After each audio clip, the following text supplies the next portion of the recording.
From 5 News, this is 5 News This Morning.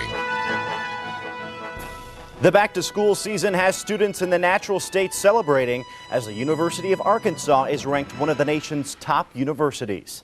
Good morning. Thanks for starting your Saturday with 5 News This Morning. I'm Josh Booth. So glad you're with us today.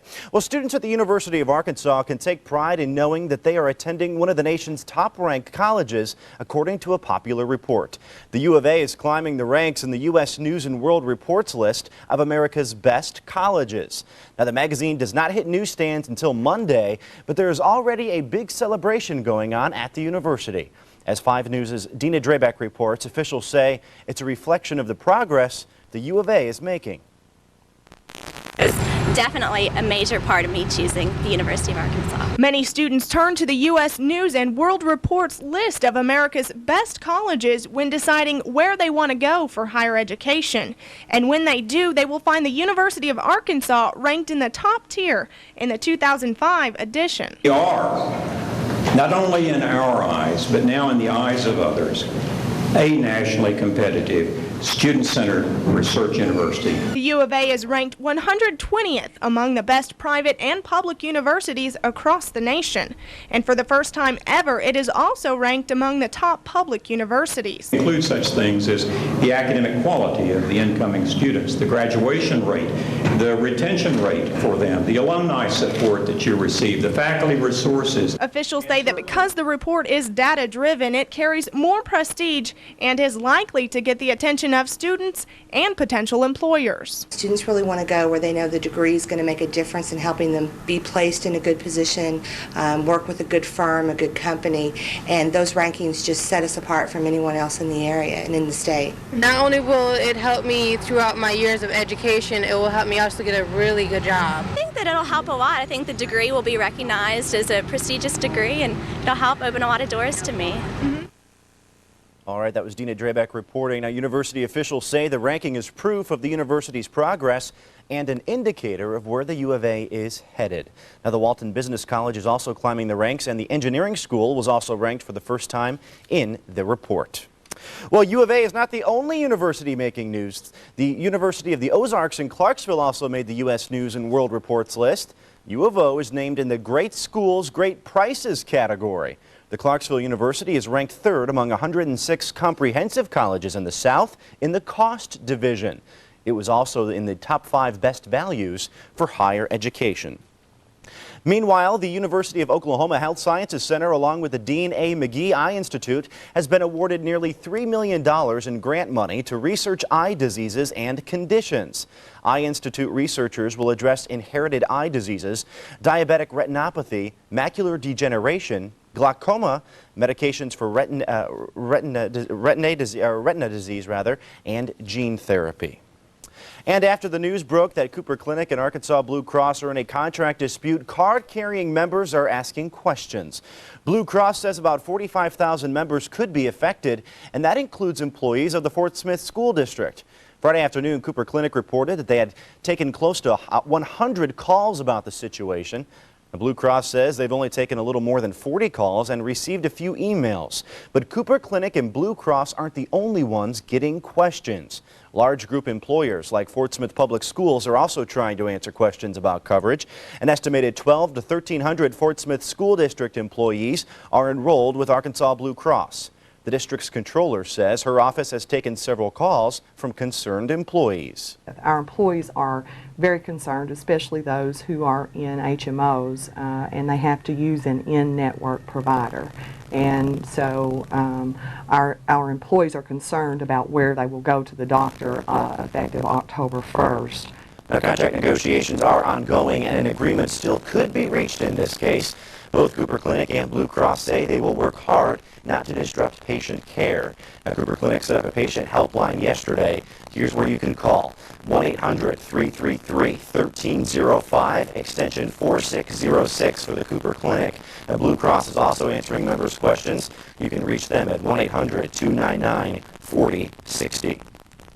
In other news this morning, the prosecutor in the Crittenden County says he's taken an action yet in pursuing a case in the death of a 7-year-old Patricia Ann Mills. Now, Mills disappeared last Sunday, and her body was found in a field Thursday. The prosecutor says he has not yet taken any action to alter the case against Joanne Buchanan, the woman being held on a kidnapping charge in the Crittenden County Jail. She's being held on a $1 million bond. Now, the prosecutor says any charge in the girl's death will likely be filed when the county, in the county where the child was killed, that is, which was Mississippi County. Well, in 2002, August was designated as National Missing Adult Awareness Month. Last night in Clarksville, there was a vigil honoring missing adults. Families that have missing relatives read poems, speeches, and prayed their loved ones would be returned. This is to encourage families with missing adults to come forth and help us to keep these adults alive and never let them be forgotten. They need to be given the same immediate attention as a child when they are missing. In other news, Rogers police say thanks to our Crime Stoppers report here at 5 News, new leads have developed in the search for 3 people who went on a shopping spree with a stolen credit card. Police say a woman and 2 men were caught on Walmart's surveillance tape making purchases with the stolen credit card. Here they are. They're going to be soon entering a green car. There it is at the Kohl's parking lot. Now, the car had been stolen from this Rogers home only hours before the suspects were caught on tape. Now, if you have any information on this case, you can call Crime Stoppers 877-842-8200. And there's more proof that Crime Stoppers works. Last week, 5 News showed this video. 2 suspects entered the Walmart Supercenter on Rogers in Fort Smith and stole 2 computer monitors by cutting the fence off the garden center. After watching the Crime Stoppers report, a viewer called the manager of the store and gave them the name of one of the suspects seen in the video. Thanks to that viewer, police issued a warrant and arrested 20-year-old Dimitri Thompson of Fort Smith. She is now charged with felony theft of property. Well, the 13-year-old Babe Ruth World Series in Van Buren wraps up today. The final 4 teams were from Bismarck, North Dakota, Beaverton, Oregon, Nash County, North Carolina, and Tri-Valley, California. 2 local teams from Van Buren and Springdale took part in the series, but lost out earlier in the week. Now, this was the first year that the baseball teams from all over the country made their way to the River Valley for the tournament, but it won't be the last. Host President Alan Swaim announced they will host the 2008 15-year-old World Series and hopefully have the same success and excitement they had this year. You know, this was I think this was a new thing for Babe Ruth baseball. They had never awarded a World Series 4 years in advance and never signed a contract during a World Series. And they were so pleased with what we had done here. I met with Ron Tellefson and Deborah Horn on Tuesday morning, and they said, just tell us what you want. And it just kind of went from there, and it's been an incredible experience for our whole community, all of our volunteers, our host families, our players that participated in it. It's just been an incredible experience. What a great time. Now, the championship game takes place today at 1 o'clock at the Field of Dreams complex. Meanwhile, one major league team may have to change its venue. A Monday deadline for Wrigley Field to pass another round of safety inspections or face the wrath of the city that is threatening to force the team to play ball without any fans in the stands. CBS's Jay Levine reports the ball club is not rushing to repair it because it says there's no need, but the city's not so sure. Jay Levine has more. I have directed the Cubs to perform an independent testing and inspection of all those repairs made since 2001. This work must be completed before Monday night's game. What's curious about this afternoon's announcement is how it came about. The Cubs had already draped netting from the upper deck to protect fans from falling concrete. Wednesday, Caterback was interviewed by a reporter from the Tribune Company-owned LA Times.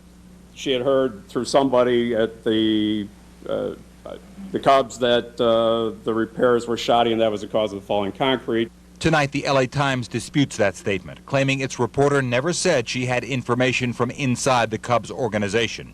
And the fact is, there had not yet been any repairs made to areas where the concrete had come loose. That's why they needed the nets. The only repairs in recent years had been to the access ramps, where there hadn't been any problems. The reporter later called back to say she in fact had no credible information about shoddy workmanship. I'm not accusing her of, changing her story or anything else. What I'm saying is there's enough conflicting information out there to cause me to wonder what the nature of the repairs are, and I think we have an obligation as a city to verify that those repairs were completed correctly. Tonight in this statement, the Cubs said if the city chooses to make further inspections, it will find what 2 structural engineers have already found. Wrigley Field is safe and sound. The Cubs also wondered why the city was taking action in response to a statement made in error by a single reporter. Caterback says it was simply concern for the 40,000 fans who will flock to Wrigley Field Monday night. If we can't get independent verification to my satisfaction that the repairs are made and that they were made correctly and that it's not an issue of shoddy workmanship, we will not have a game Monday night. Jay Levine for CBS News. I'm sure we'll be hearing a lot more about that story. The Cubs are scheduled to host the Milwaukee Brewers for Monday's game. Hey, well, we're going to see beautiful weather today, folks. A lot of sunshine, good news for us, and temperatures a little bit cooler, of course, below average. That's pretty much the trend for this summer so far. Let's take a look right now at your Live Max 5 Doppler radar. So glad you're joining us this morning. Here's a 150-mile radius view of the 5 News viewing area. Hey, we're taking care of you. Not looking too bad as we start our day. Actually, all that precipitation, all those showers and thunderstorms, now down to our southeast for the most part. And I'll show you in greater detail on your regional radar momentarily. Let's take a look at, well, that regional radar right here. Showers and storms to our east, southeast, just to the south of Little Rock. You can see right in the northern portion of Louisiana through Dallas, Texas. We're also seeing some showers as well this morning. 71 degrees in Fort Smith, 67 in Fayetteville, currently 66 in Rogers, 72 in Sallisaw as we start our day, 66 in Polk County, down in Mena. Here's what it looks like region-wide for us. 65 degrees in Springfield, 73 in Little Rock in the state capital. 50s, though, in Wichita, Oklahoma City, well below average, my friends. 57 in Kansas City currently, and 61 in St. Louis as we start our day here. Here's what we're looking at. Cloudy skies overnight, partly cloudy. As we head into the afternoon here, those showers and storms well off to our south and southeast here.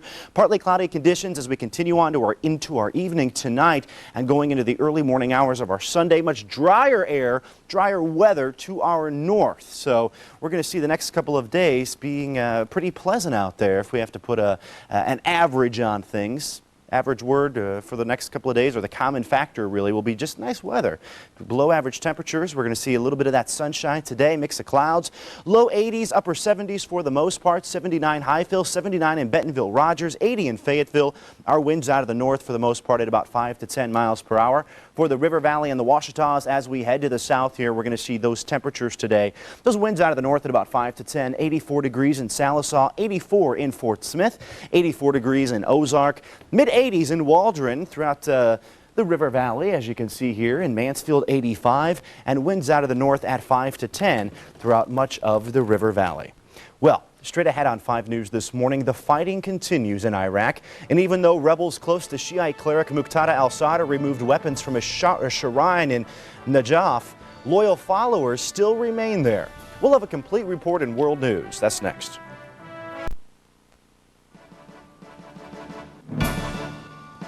Topping news around the world, in Iraq, militiamen loyal to rebel Shiite cleric Muqtada al-Sadr removed weapons from the revered Imam Ali shrine in Najaf. But it appears some followers remain there amid efforts to bring closure to their 2-week-old uprising. CBS's Elaine Cobb reports from Baghdad.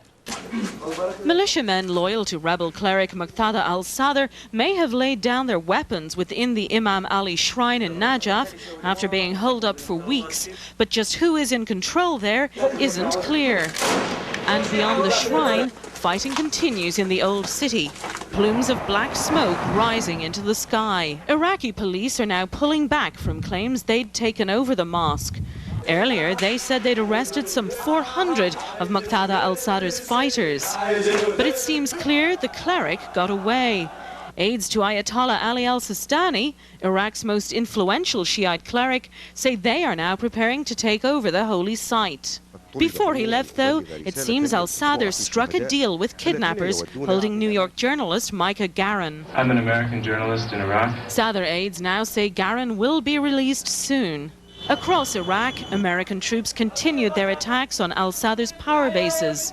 There was heavy fighting overnight in Baghdad's slum district of Sadr City. American troops say they're now in control of Sadr City, but the insurgents still have their weapons, and this fight is far from over. Far from the slums, demonstrators gathered in Baghdad's upmarket Mansour area and chanted slogans against the interim government. Passions ran high too at Friday prayers as Shiite worshippers packed mosques across Baghdad. Clerics denounced the bloodshed in Najaf and called for a doomsday against the Americans. Elaine Cobb, CBS News, Baghdad. And El Sadr aide says that while the keys have been handed over to representatives of Iraq's top Shiite cleric, actual control of the shrine still have not been transferred. Now, the aide says there are issues that still need to be resolved, including handing over gold and money stored in the shrine compound. Well, a series of bombs went off at a UN voter registration office in western Afghanistan, injuring 6 Afghan police. The bombs, which exploded on Thursday, came despite a ceasefire between warring militias in the region this week. This is the latest in a string of violence against election workers. And meanwhile, trouble in the Middle East is causing more trouble on the energy front. CBS's Randall Pinkson shows us why oil prices are now skyrocketing. Fear of more attacks like this one on a key oil facility in Basra yesterday are helping drive oil prices to record levels.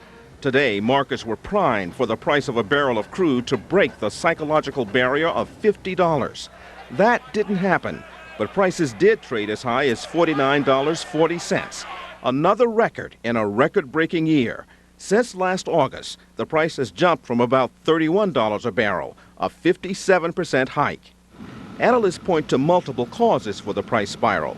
In addition to Iraq, there are also fears of disruption in oil producers Venezuela and Russia, plus higher worldwide demand. China and India in particular are using more oil than ever. And on the supply side, major oil producers may be close to being tapped out. At this point right now, OPEC is really up against the wall. What they say is spare capacity might not be there. For now, consumers already used to higher gasoline prices may not feel any additional pain at the pump. The gas they are buying comes from supplies already in the system. At what point do you see increases in the price of oil putting a damper on economic growth? Well, it's a matter of degree. It's already put some pressure on economic growth. I think most estimates are for every $10 it goes up, you lose about a little less than 0.5% of GDP growth. Which means that oil prices would have to reach more than $75 a barrel to cause real damage. No one is predicting that, but after the past year's roller coaster price hikes, no one really knows. Randall Pinkston, CBS News, New York. In other news, the Memorial Foundation to the late Princess Diana reopened to the public Friday, almost a month after a blocked pump stopped the water flow and caused it to be shut down for repairs. The problem was blamed on the public. The government accused people of being irresponsible for throwing garbage into the water and allowing dogs to paddle in the fountain. Now, the Royal Parks, which oversees the memorial in London's Hyde Park, said there would be extra staff on hand and the numbers visiting the memorial would be controlled. Now, people will only be allowed to put their hands and feet in the water. All right. Well, if you're a sucker for buried treasures and tales from the past, we have a story for you. Coming up after the break, we're going to tell you about a secret that's hidden deep inside the Ozark Mountains. That's next.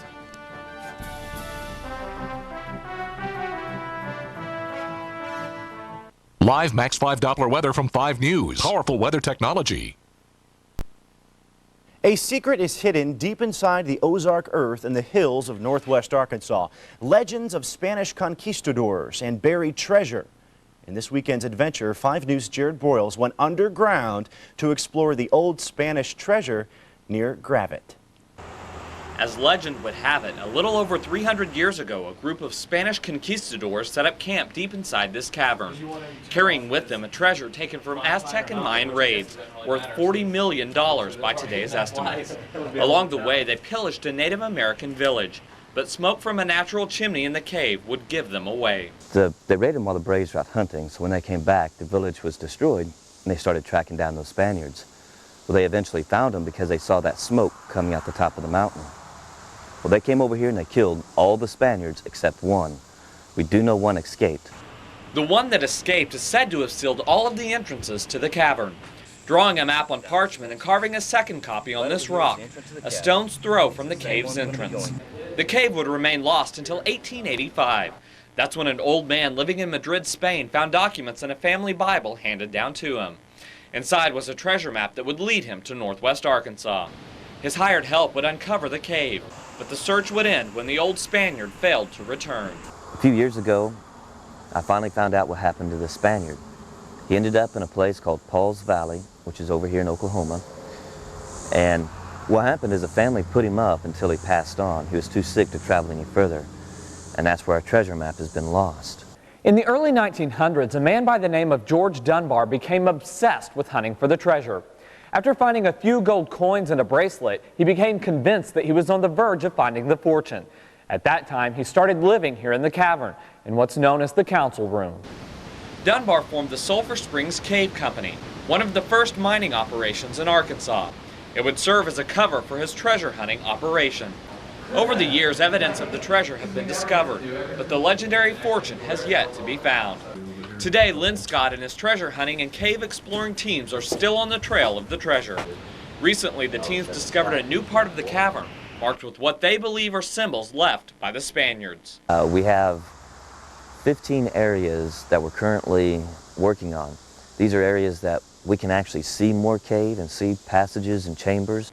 The low-impact cave tour takes explorers nearly a third of a mile inside the earth. Along the way, see the Land of 10,000 Lakes formation and arrive at the heart of the cave where the frozen waterfall stands. We have another type of tour for the more adventurous, and that's what we call our off-trail tours, where you put on the hard hats and gloves and coveralls, and you spend several hours exploring the cavern. The complex cave system has 3 different levels stacked on top of the other, in a maze of sorts that seems to stretch endlessly into areas yet to be explored. Everywhere you look, you're going to find passages that are just hidden off in the shadows. All right, looks like a lot of fun. That's kind of neat out there, huh? The cavern is open daily from 9 until 6. The cave closes September 15th, and it reopens weekends in October for Halloween. And while visiting the old Spanish treasure cave, be sure to take the time to pan for gemstones. Visitors pan using a device modeled after the type used during the gold rush period. Now, running water filters through the sluice as panners gently rock wooden boxes back and forth. Now, the sand is filtered out and only the larger pieces remain behind. Visitors can find anything from amethysts, quartz, crystals, and even fool's gold to take home. For more on entrance fees, that is, and other programs at the Old Spanish Cave, simply log on to our website, 5newsonline.com. Coming up next on 5 News This Morning, attorneys for former Razorback basketball coach Nolan Richardson only have 2 more days to file an appeal in the former coach's lawsuit against the university. But first, one local airport is getting a grant worth more than $1 million. We're going to tell you where the money will be used when 5 News This Morning continues. 5 News This Morning is sponsored by Petty Jean. 5 News brings you news from where you live all day, every day, exclusively on Cox Cable Channel 55. You can catch 5 News, the area's most trusted local news, and live Max 5 Doppler weather, repeated 24 hours a day, 7 days a week on Cox Cable Channel 55. The partnership between Cox Communications and KFSM makes it convenient for you to stay informed in these communities in the River Valley. 5 News on Cox Cable Channel 55. Local news on your schedule. At Quality Rentals, we're honoring the working people by rewarding you with discounts, up to 50% off your total rental agreement. Remember, football and basketball season is around the corner, and the word is that it's going to be an exciting Razorback season. So use your working man's discount to get your big screen TV or to make your dreams come true. Come by today and see for yourself why every rental is a quality rental.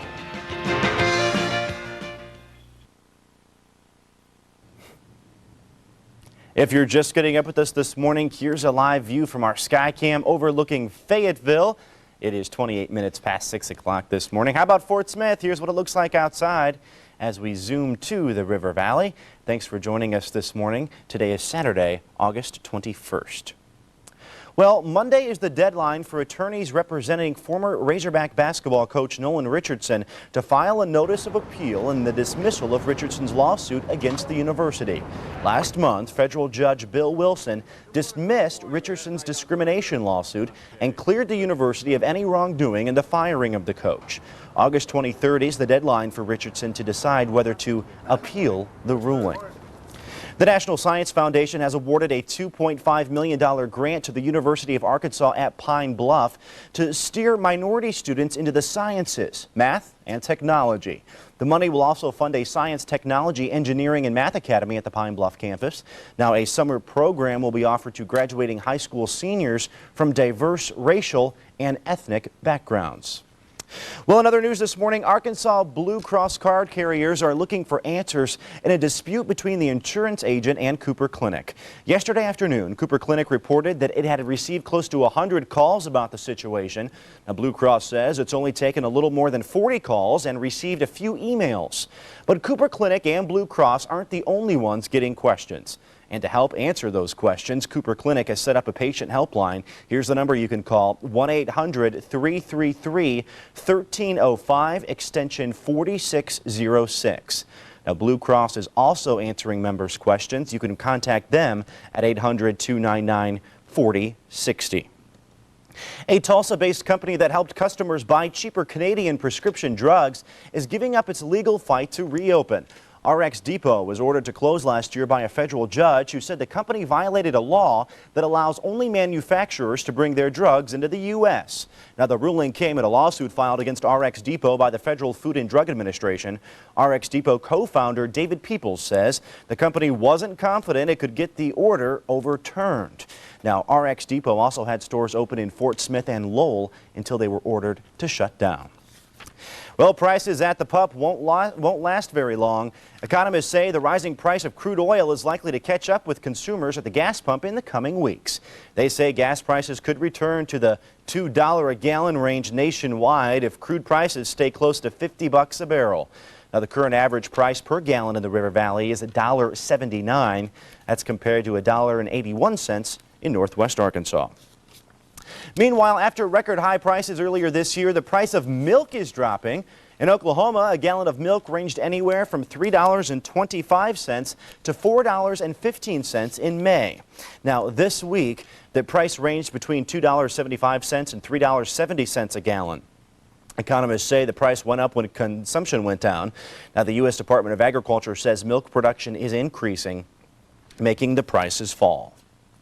XNA is getting a federal grant worth $1.7 million for a new taxiway. The Department of Transportation released the money Friday as Senators Mark Pryor and Blanche Lincoln, along with Representative John Bozeman, made the announcement. The funds will go toward the construction of a taxiway that will connect the terminal apron to the cargo apron. Senator Pryor says the award is good news for Northwest Arkansas and critical in helping XNA expand. And kids ages 8 to 17 will take to the skies today as part of the free flight program designed to expose children to the world of aviation. The free flights are sponsored by Beaver Lake Aviation at the Rogers Airport. Required ground schools begin at 8:30 this morning and continue every half hour until noon. The flights will start at 9 a.m. Now, kids who participate must have a parent or guardian with them to sign a release form prior to the flight. Sounds like fun. Well, the 6th annual Ozark Demolition Derby will be held at Parsons Stadium tonight in Springdale.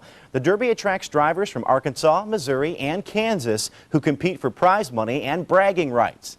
Tickets range in price from $5 to $15. The gates open at 6 o'clock and the Derby starts at 7:30. The 6th annual event, I believe, for them today in Springdale. It's going to be a lot of fun. Popular one, I know.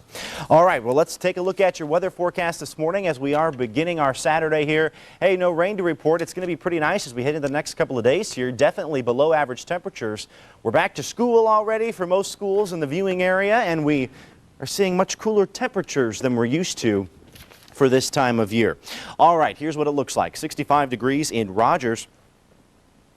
Pardon me there, folks. 65 in Rogers and Bentonville, too. 69 degrees in Fort Smith at Sunnymead Elementary School and 68 in Poto. Here's what it looks like right now on your live Max 5 Doppler radar.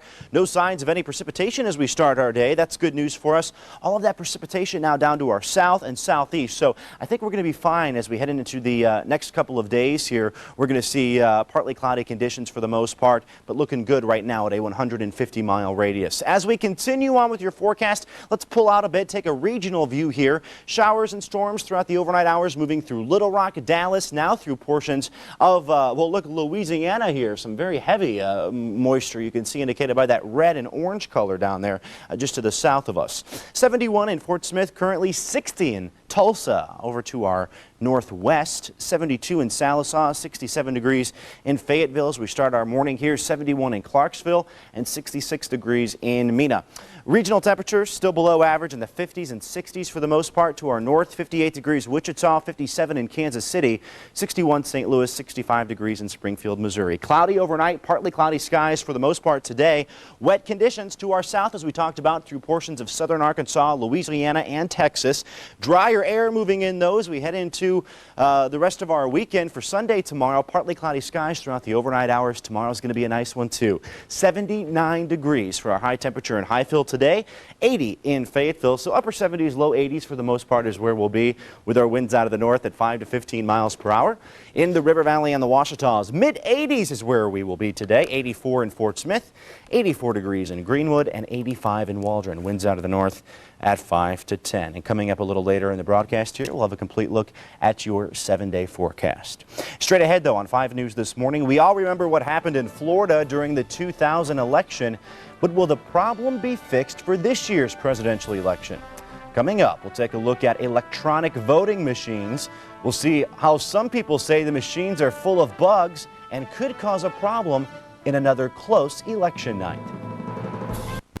It's finals time, but it's nothing like you remember. It's the final days of Furniture Row's back-to-school clearance sale. And now it's your last chance to take advantage of final markdowns on excess and discontinued merchandise and one-of-a-kinds throughout our entire center. These extra discounts are on top of our 200% guaranteed lowest price pledge. Plus, we're offering no payments and no interest for 1 year. Furniture Row Shopping Center, centered around you. Our back-to-school clearance sale ends Tuesday, August 24th.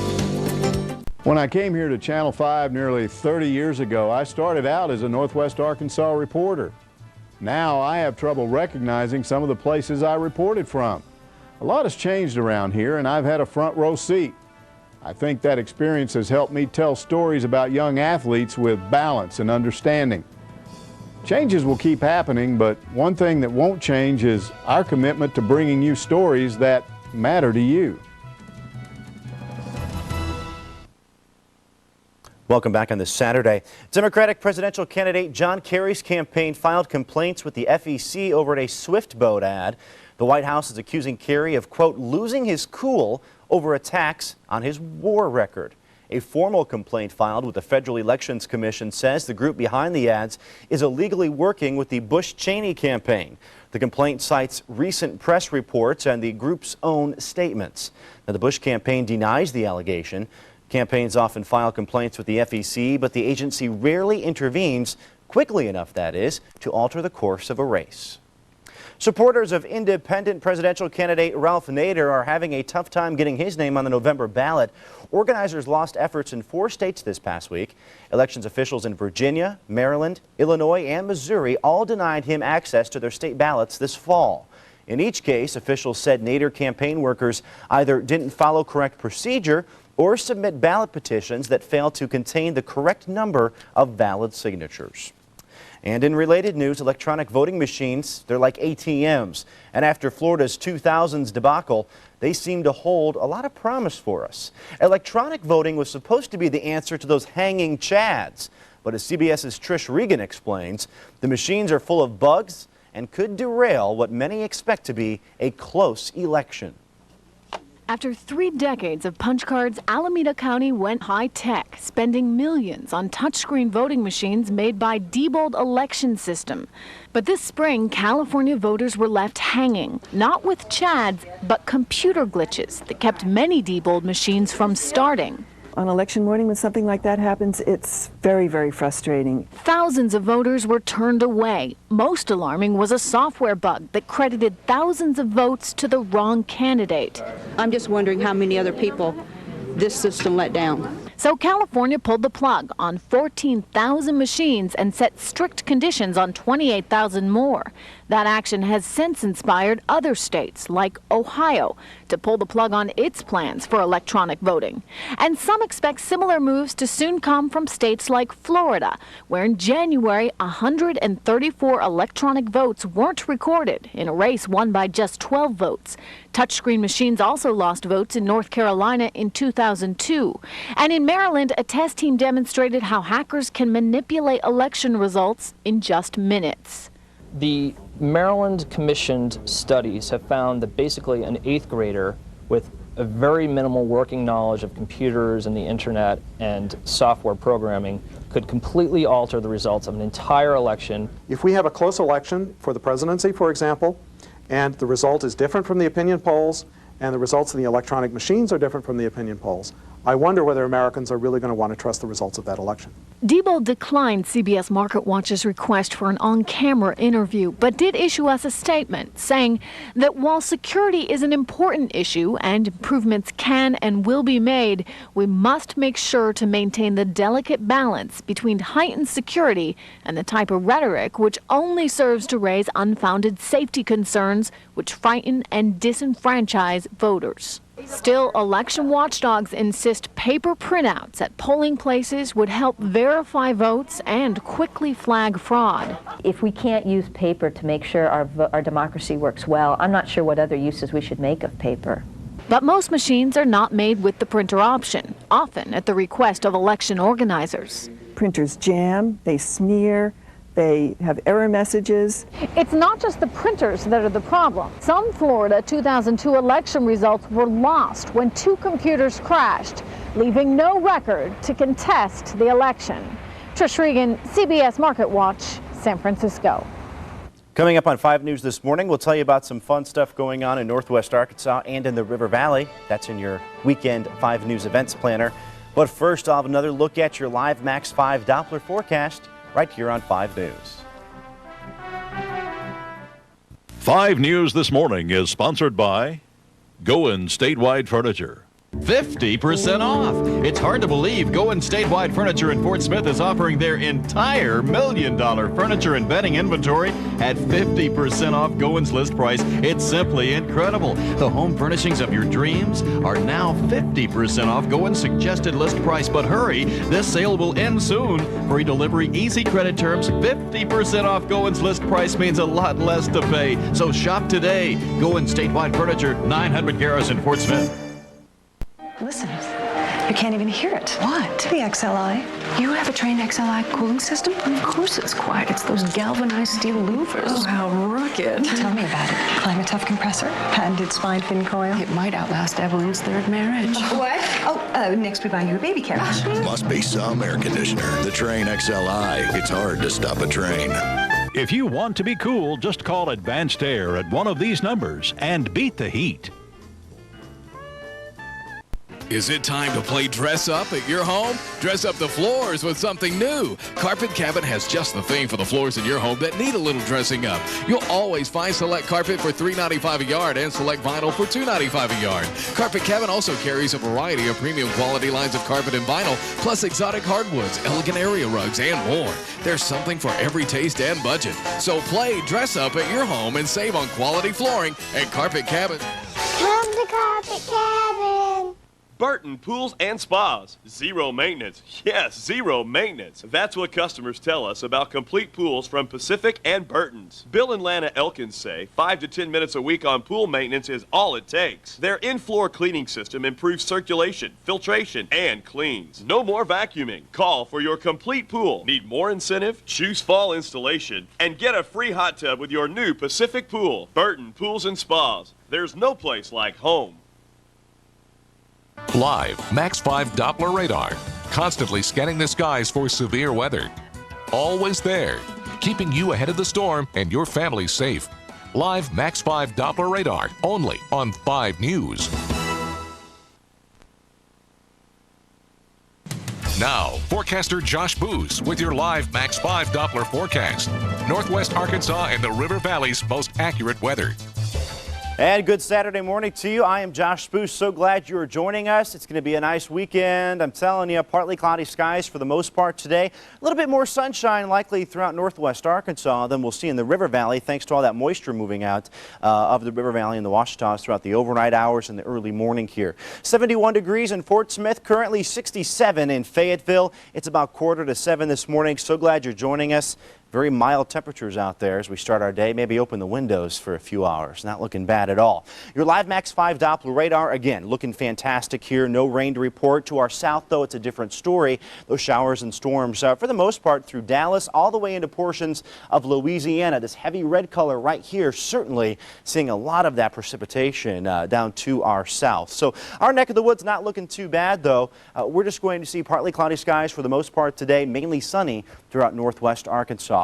All right, continuing on with your weather for the most part, here's what it looks like nationally. Some heavy cloud coverage through portions, again, of southern Arkansas, moving into Louisiana and through the northeast. We're also seeing some heavy showers and storms, as we've been seeing throughout the last several days or so. Your 7-day forecast, northwest Arkansas, let's take a look at it. 80 degrees, our high temperature today. Low 80s tomorrow. Next best chance for rain will be Monday with a 30% chance of showers. 85 on Tuesday, and then temperatures warming up to the upper 90s as we head into the rest of our work week and school week for many kids out there. 85 degrees on Saturday today, upper 80s tomorrow. Slight chance of that rain for the River Valley and the Ouachitas. Monday's going to be our best bet, though, with a high of 89 degrees. Overnight lows the next few days in the 60s, upper 60s, low 70s as we head into Tuesday and Wednesday, and we'll be back into the mid 90s as we head into the rest of our work week. Not too bad all in all, though, as we head into the rest of our weekend. Up next on 5 News this morning, 10 years ago, a man's life was saved when his daughter died. We're going to talk to the man who's living today and find out the details of the world's only child-to-parent heart transplant. You're watching 5 News this morning. In the market for a new home? Go to 5 News Online and click on Virtual Real Estate. Harbortown, conveniently located on Fort Smith's east side, combines a country atmosphere with city comforts. Choose from 3 different floor plans at Harbortown. If a new house is in your future, visit Virtual Real Estate on 5 News Online. At KFSM Channel 5, we get involved with Crime Stoppers. The man had walked into the restaurant and demanded money. And you could be eligible for a reward. The race for the cure. Muscular dystrophy. Let's go to the tote board, guys. Are you ready? Here we go. Wow! And lots of other wonderful events that make a difference for people in our area. At KFSM Channel 5, we get involved because 5 cares. Get breaking news and weather updates first, right at your desk with 5newsonline.com e-alerts. Submit your email address under e-alerts and you'll get breaking news and weather reports on your desktop as they happen. Stay informed all day long, only from 5 News. This weekend marks a bittersweet 10th anniversary of the world's only child-to-parent heart transplant. Now, CBS's Hattie Kaufman visited a farm in northern Michigan where she met the man whose life was saved when his daughter died. I gave her life in the beginning, or started it anyway. Now she's giving it back to me. 10 years ago this weekend, Chet Zuber got an extraordinary gift from his daughter Patty, her heart. Thanks to the transplant, Chet now gets to enjoy being a grandpa. Say good morning, Mr. Duck. I never thought I'd see 865. I never thought I'd see the turn of the century, 2000, and now we're in the waning months of 2004. And you're out here with the grandkids. And I'm out here with the grandkids, yeah. That's really the part that probably I enjoy the most. I could have missed all of that. Chet began having heart problems in his 30s. By his early 50s, he'd had 2 major heart attacks, 3 bypass surgeries, and was on the waiting list for a heart transplant. He could hardly come up the basement stairs. And by noon every day, he was just done in. He would lay down and rest. Daughter Patty had never seen her father healthy. Say something cute, Pat. Something cute. She was so concerned about her dad, she planned to become a nurse. She just registered for classes when she took an out-of-state camping trip with friends. In the middle of the night, her parents got the phone call. She had been in a bad car accident. The doctor told me, don't even bother coming down. Oh. We're about 700 miles from Knoxville, where she was at. He says death appears to be but moments away. And I don't think that anyone can possibly describe the emotions that parents go through after a conversation like that. And I was home at the time, and my mom woke me up and she told me that Patty had been in an accident and that they didn't expect her to make it. Oh. And so it's hard. The family rushed to Tennessee. Though they knew Patty had signed an organ donor card months earlier, they were stunned when a doctor said, "You can have Patty's heart." Well, I was flabbergasted. I had never considered it, never thought about it, and I couldn't say no fast enough. You said no. Oh, yeah, absolutely. There's a million things went through my mind. Is this right? Is this ethical? Is this a selfish move? Can I stand the thought of every heartbeat reminding me of Patty? And I turned it down. Chet refused the offer, but minutes later felt something. And I don't want to sound corny at this point, but as I was waiting for the elevator, I swear Patty was pleading with me. Pleading with me to accept her gift. And I thought, my God, you know, how am I going to explain this to the family? You weren't sure it was a good idea? No, I wasn't. I figured I just lost Patty and that I didn't want to lose him too. What if he doesn't survive the operation? Right. Yeah, that's what I was worried about. I thought I couldn't take another one, you know. But soon the family became certain this is what Patty would have wanted. In a scramble, Chet's doctor admitted him to this Michigan hospital. As the doctor left for Patty's heart, Chet had a request. As he turned to go, I called him back and I asked him, please be gentle. He recovered Patty's heart at 4. He was back in Michigan at 6, and Patty's heart took its first beat at 9:47 that morning. In you? In my chest. Almost immediately, Chet felt healthy, and he felt the beat of his daughter's heart. Do you feel like she's with you? Oh, absolutely. Oh, sure. Oh, sure. You can't get away from that. She's in my prayers every night. She was part of the family and still is. And always will be. But I do miss her. That's me. A decade after surgery, Chet is still going strong. He runs a berry farm, a Christmas tree farm, and keeps a special place he calls Patty's Park. He's put in flowers and an angel, but left a barren tree with broken branches. I am told that that's a symbol of a life cut short. And so I said, you know, that fits right here. And think about it. She wanted to go to nursing school to help her dad. She ended up helping her dad in a whole different way. But you know, Patty just didn't help me. Because of Patty's generosity of wanting to be an organ donor, today 2 blind ladies have vision. 2 others share her kidneys. Another has her liver. As Patty looks back and down and sees all the good she has done, that she has to be the happiest angel in heaven. Hattie Kaufman, Harrisville, Michigan. What a great story to start our day. Now, Chet Zuber now speaks to groups across the country, a devoted advocate for organ donation. He and his family plan to mark the 10-year anniversary of Patty's death quietly this weekend with a mass in her honor. If you're just getting up with us this morning, here's a live view from our Skycam overlooking Fayetteville. It's 54 minutes past 6 o'clock. Here's what it looks like outside in Fort Smith. I'll have a complete look at your live Max 5 Doppler 7-day forecast when we come back.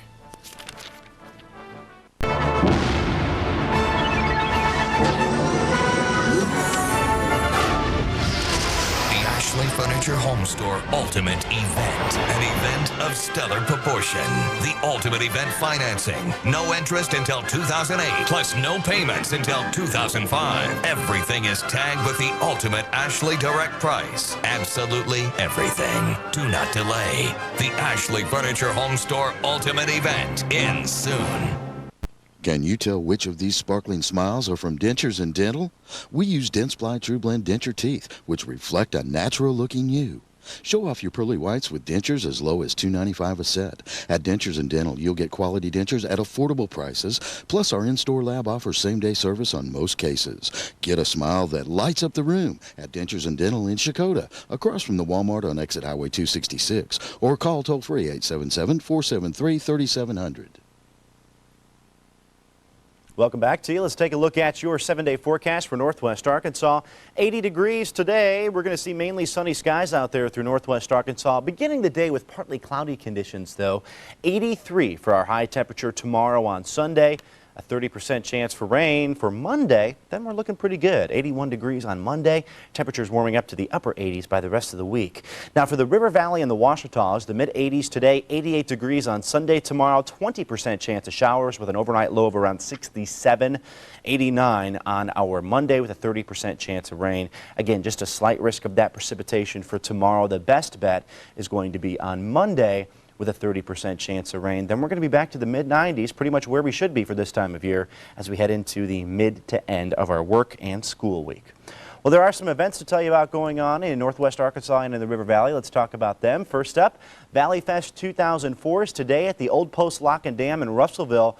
There's rides, barbecue, fishing derby, and a 5K run walk. Make sure you head out there. And the 6th annual Ozark Demolition Derby, that's today at Parsons Stadium in Springdale. Admission prices from $5 to $10. You can log onto our website for more information on that. And the Southern Gospel Music Concert, this is going to be neat actually. It's August 28th at 7 o'clock at Lincoln High School. Proceeds will benefit Washington County's Meals on Wheels and the Washington County Council on Aging. Those are just a few events going on. There's a lot more, and of course you can log on to our website at 5newsonline.com for more information there. Well, there's much more to come in our next hour of 5 News this morning. Coming up, see what students at the University of Arkansas think about their school being chosen as one of the country's top schools. Plus, we'll explore the treasures and stories from centuries ago. That's in our weekend getaway report. And Eric Sullivan has a look at the world of sports this morning. All this and more when 5 News This Morning continues. Stay with us. From the campaign trail to the voting booth, how will you sort out the issues?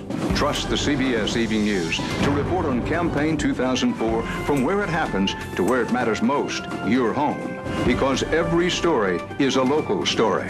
And in the River Valley, count on 5 News at 6 to do the same. The stories behind the candidates and the issues, you can cast your vote wisely. The CBS Evening News and 5 News at 6, where every story is a local story. Greenwood, you're watching KFSM TV Channel 5. From 5 News, this is 5 News This Morning. Northwest Arkansas's population is booming, and now one city is brainstorming about how to handle the growth. Good morning. Thanks for joining us for the second hour of 5 News This Morning. I'm Josh Boos. Glad you're with us. Fayetteville city leaders strategize their plan to better run and develop the city. Expand your resources by partnering with others. How many? Consultant Lyle Sumakuza met with the City Council last night to discuss ways the city government can more effectively improve the city. Now, council members have a long list of goals, including creating more parking and developing vacant buildings. The mission last night was to prioritize them. To the meeting that we did a year and a half ago, basically to see how far we've come, see how we've achieved our goals, to see what room we have left for improvement. Some other goals are to develop better public transport, focus on advertising for the city, and to continue work on Dixon Street and the Square. In other news this morning, students at the University of Arkansas can take pride in knowing they are attending one of the nation's top-ranked colleges. That's according to a popular report. The U of A is climbing the ranks in the U.S. News and World Report's list of America's best colleges. The magazine doesn't hit newsstands until Monday, but there is already a big celebration going on at the university. And as 5 News' Dina Drabeck reports, officials say it's a reflection of the progress the U of A is making. The University of Arkansas. Many students turn to the U.S. News and World Report's list of America's best colleges when deciding where they want to go for higher education. And when they do, they will find the University of Arkansas ranked in the top tier in the 2005 edition. We are, not only in our eyes, but now in the eyes of others, a nationally competitive, student-centered research university. The U of A is ranked 120th among the best private and public universities across the nation. And for the first time ever, it is also ranked among the top public universities. It includes such things as the academic quality of the incoming students, the graduation rate, the retention rate for them, the alumni support that you receive, the faculty resources. Officials say that because the report is data-driven, it carries more prestige and is likely to get the attention combination of students and potential employers. Students really want to go where they know the degree is going to make a difference in helping them be placed in a good position, work with a good firm, a good company, and those rankings just set us apart from anyone else in the area and in the state. Not only will it help me throughout my years of education, it will help me also get a really good job. I think that it'll help a lot. I think the degree will be recognized as a prestigious degree, and it'll help open a lot of doors to me. Now, university officials say the ranking is proof of the university's progress and an indicator of where the U of A is headed. They say straight to the top. Now, the Walton Business College is also climbing the ranks, and the Engineering College was also ranked for the first time in the report. Congratulations. Well, U of A is not the only university making news. The University of the Ozarks in Clarksville also made the U.S. News and World Report's list. U of O is named in the Great Schools, Great Prices category. The Clarksville University is ranked third among 106 comprehensive colleges in the South in the cost division. It was in the top 5 best values for higher education. Meanwhile, the University of Oklahoma Health Sciences Center, along with the Dean A. McGee Eye Institute, has been awarded nearly $3 million in grant money to research eye diseases and conditions. Now, Eye Institute researchers will address inherited eye diseases, diabetic retinopathy, macular degeneration, glaucoma, medications for retina disease, and gene therapy. And after the news broke that Cooper Clinic and Arkansas Blue Cross are in a contract dispute, card-carrying members are asking questions. Blue Cross says about 45,000 members could be affected by this, and that includes employees of the Fort Smith School District. Yesterday afternoon, Cooper Clinic reported that they had taken close to 100 calls about the situation. Blue Cross says they've only taken a little more than 40 calls and received a few emails. But Cooper Clinic and Blue Cross aren't the only ones getting questions. Large group employers like Fort Smith Public Schools are also trying to answer questions about coverage. An estimated 1,200 to 1,300 Fort Smith School District employees are enrolled with Arkansas Blue Cross. The district's controller says her office has taken several calls from concerned employees. Our employees are very concerned, especially those who are in HMOs, and they have to use an in-network provider. And so our employees are concerned about where they will go to the doctor effective October 1st. Now, contract negotiations are ongoing and an agreement still could be reached. Both Cooper Clinic and Blue Cross say they will work hard not to disrupt patient care. Cooper Clinic set up a patient helpline yesterday. Now, patients can call 1-800-333-1305, extension 4606. Now, Blue Cross is also answering members' questions. Here's where you can call them, 1-800-299-4060. Well, the prosecutor in Crittenden County says he's taking no action yet in pursuing a case in the death of 7-year-old Patricia Ann Mills. Mills disappeared last Sunday and her body was found in a field Thursday. Now, the prosecutor says he has not yet taken any action to alter the case against Joanne Buchanan. That's the woman being held on a kidnapping charge in the Crittenden County Jail on a $1 million bond. Now, the prosecutor says any change in the girl's death will likely be filed in the county where the child was killed, which in this case was Mississippi County. And in 2002, August was designated as National Missing Adult Awareness Month. Last night in Clarksville, there was a vigil honoring missing adults. Families that have missing relatives read poems, speeches, and prayed that their loved ones would be returned. To encourage families with missing adults to come forth and help us to keep these adults alive and never let them be forgotten. They need to be given the same immediate attention as a child when they are missing. And that was last night in Clarksville. All right, well, let's take a look at your weather forecast as we start our day, starting off with some temperatures. Actually, your Live Max 5 Doppler radar is where we'll begin this morning. No signs of any precipitation. Certainly good news for us as we start our day. We're going to see a slight chance for rain tomorrow throughout the River Valley and the Ouachitas. Otherwise, not looking too bad at all. A 30% chance of showers on our Monday for both northwest Arkansas and the River Valley. Right now, though, those showers and storms to our south, so that's good news for us. We're just going to see partly cloudy skies for the most part today with that more sunshine involved in the forecast, I should say, as we head into northwest Arkansas. Okay, again, once we put your regional radar into motion, a lot of shower activity, some heavy precipitation right on the border of Louisiana and Arkansas, as you can see right here. And to our west, we're also seeing some showers just to the south, or just to the west, that is, of Oklahoma City. Some temperatures to bring to you this morning: 62 degrees in Tulsa, 72 in Sallisaw, 72 in Poto as we start our morning here, 70 Fort Smith, 67 in Fayetteville, 66 degrees in Rogers. Much below average temperatures, folks. We're used to a lot warmer temperatures for this time of year. Region-wide, if you have travel plans, it's much cooler, of course, to our north in Kansas City, 58, 56 degrees in Wichita as we start our day, 56 in Oklahoma City, low 70s in Dallas. All right, partly cloudy skies for the most part today. We'll see more sunshine throughout northwest Arkansas. Drier weather, though, on its way in to the forecast area throughout the rest of the day here. Just a slight chance of that rain for tomorrow in the River Valley and the Ouachitas. Upper 70s, low 80s for the most part for our high temperatures today. Our winds out of the north at 5 to 10 miles per hour. We'll see those temperatures climbing as we continue on with the rest of our work week here, especially as we head into the end of our work week for Wednesday, Thursday, and Friday. Temperatures a little bit more on average for where they should be this time of year. The mid-80s for the most part today, mid to low 80s on average throughout the River Valley and the Ouachitas, 85 in Boonville, 85 Waldron, winds out of the north at 5 to 10, 85 degrees in Poto and in Mansfield. And coming up, we'll have a look at your 7-day forecast.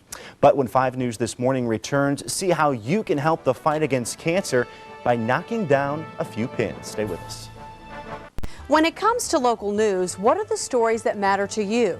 Education, housing and construction, traffic, weather, the latest from the Mideast, crime, social services, the environment, or simply up-to-the-minute information on the news from where you live. I'm Bridget Schultz. Here at 5 News, we're working harder than ever to bring you the stories that matter to you. Depend on 5 News for the stories that affect your life. We're just talking about lunch and breakfast here this morning. So glad you're joining us, everybody. Here to tell us about a fundraiser that's going on in the community. We're going to tell you how you can help. Joining us is Debbie Montville and Angie Wright to tell us more about a special event going on in our area. Did I get the names right, ladies? Yes, you did. All right. Thanks so much for being here. Let's start with you, Angie. Tell us what you have planned for the area. You're with the Sertoma organization. Tell me what that is first up. Sertoma is an acronym for Service to Mankind, and so it's a civic service organization. And there's lots of organizations out there that raise money for different charitable events, but what's really impressive about Sertoma is they keep their money local. So we help people in our own community, and it was founded in 1912, and now there's over 20,000 members, just across the country. And, we just try to, like I say, meet needs in the local community. And we just particularly chose breast cancer research and awareness for our platform. But the overall international organization of Sertoma has chosen speech and hearing. Now, tell me why you think Angie, or tell me what exactly you have planned for a fundraiser in our community that people can help. Well, we have a bowling tournament. We're wanting to strike out cancer, and it's on September 18th, and it will be at the Midland Bowl. Okay. And we are asking people to register. There's a $40 per bowler register fee, and the register deadline is coming up quick, which is September 1st. Okay. And September 18th is going to be the tournament, so we really want to promote this and let people know that they need to come and be a part of this great event.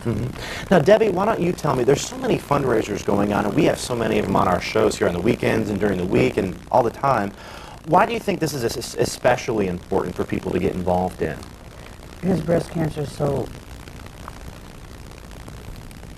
Well, it's just worldwide. I mean, it's prominent, and it affects men as well as women, and people That's don't the thing even I think know people that. don't realize. Right, they don't realize how many men die every year from breast cancer. They think it's just a female thing, and it's not. And so the more that we can encourage people to learn about breast cancer and help support the fight against it, eventually we will see, a cure for this.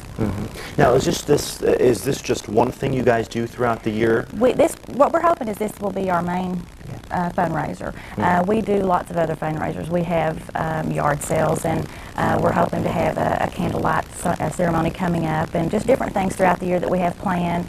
that we would, you know, encourage the community to get involved in. And of course, we're looking for members too. We want people to join our club because we've been very blessed. And the reason that we formed the group was to just put something back out in the community, you know, just to be thankful and help people in our area. So we do also, you know, all the Sertoma clubs kind of take on speech and hearing because that is an international organization platform. So, you know, they all kind of venture into that, but we have other, you know, needs that we are approached by as well. But the breast cancer is our main thing. So good.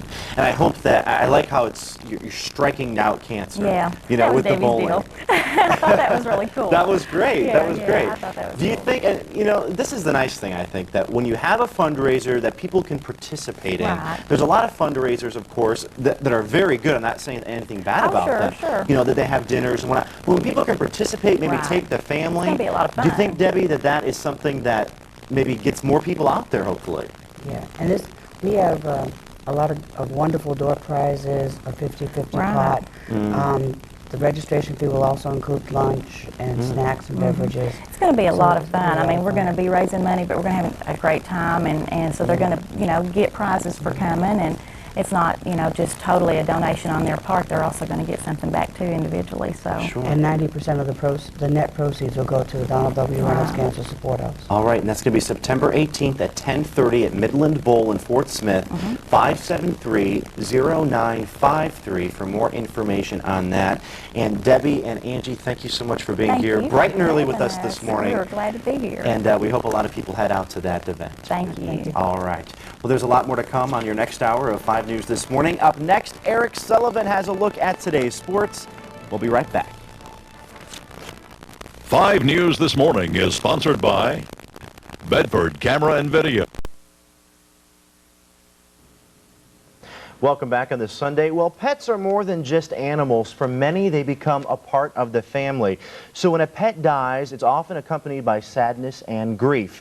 Now, you can help remember your favorite animals in a special memorial ceremony. And joining me today here is Angie Wright of the River Valley Sertoma Club to tell us more about it. Thanks so much for being here, Angie. Thank you for having me. Why don't you tell me about this event that's going on in our area? Well, it's a candlelight ceremony, as you said. It's a pet memorial, and it will be held on Monday night, October the 4th.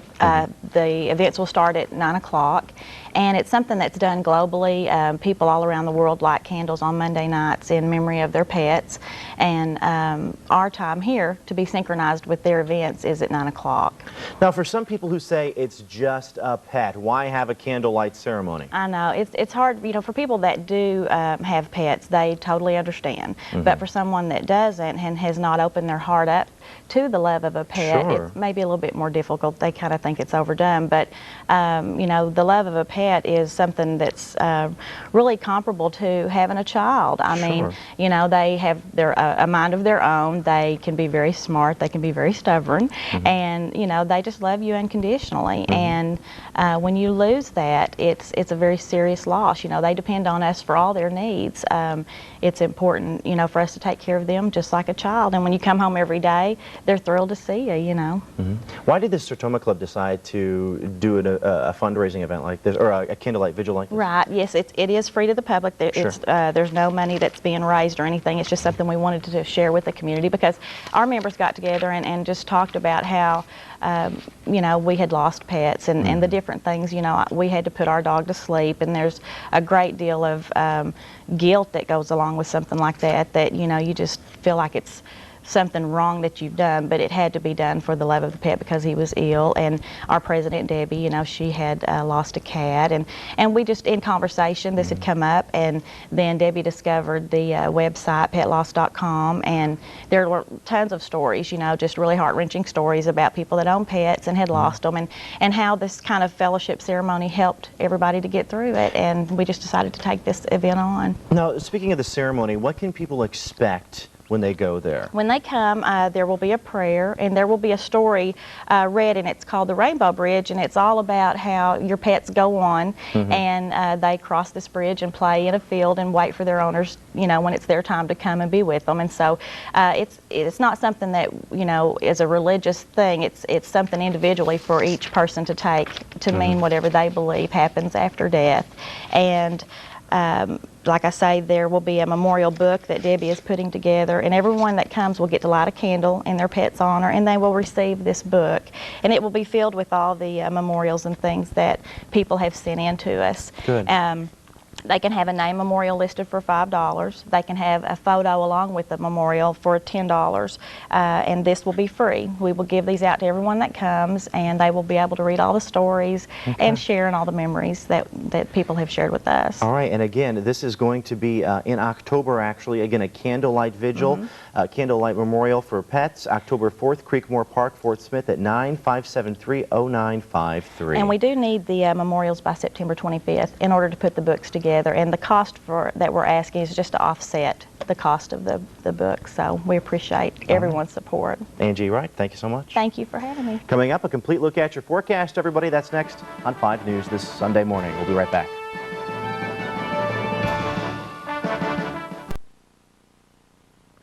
A few years ago, a drug class called COX-2 inhibitors were thought to be the best answer for arthritis because it could stop the pain without the gastrointestinal side effects other pain relievers can cause. That idea ended back in 2001 when research led doctors to believe the COX-2 pills might increase the risk of a heart attack. But as CBS's Dr. Malika Marshall explains, now a new and larger study is changing doctors' opinion again. Lynn Parker McBride works as a nurse, but for the past decade she's also been a patient. In her 30s, she was diagnosed with osteoarthritis, at times leaving her in extreme pain. And I was debilitated to the point of having a leg brace, having my husband had to carry me upstairs at night. I couldn't walk. Drugs like Motrin and ibuprofen could take away the pain, but her stomach couldn't handle the high doses. When a stomach-friendly class of drugs called COX-2 inhibitors came out, better known as Vioxx and Celebrex, Lynn seemed like a prime candidate. But she also has a history of heart disease. In 2001, research suggested that COX-2 drugs might increase the risk of heart attack, leading many doctors to stop prescribing the pills to patients at a high risk of heart disease. However, a new and larger study is debunking that belief. We can say safely that these drugs are not of a significant increase in heart attacks. New York University's Dr. Michael Farku is part of the international study that looked at a new COX-2 inhibitor, not yet on the market, called lumiracoxib. Researchers found the drug does not cause a significant increased risk of heart attack. But this doesn't mean every arthritis sufferer should start taking COX-2 pills. Dr. Farku says it really has to be prescribed on a case-by-case basis. That's really what we're telling our clinicians is in the right patients, these drugs are safe. Until now, Lynn controlled her osteoarthritis through diet, exercise, and the occasional Motrin.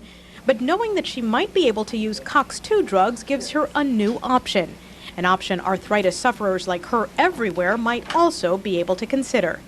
Dr. Malika Marshall, CBS News.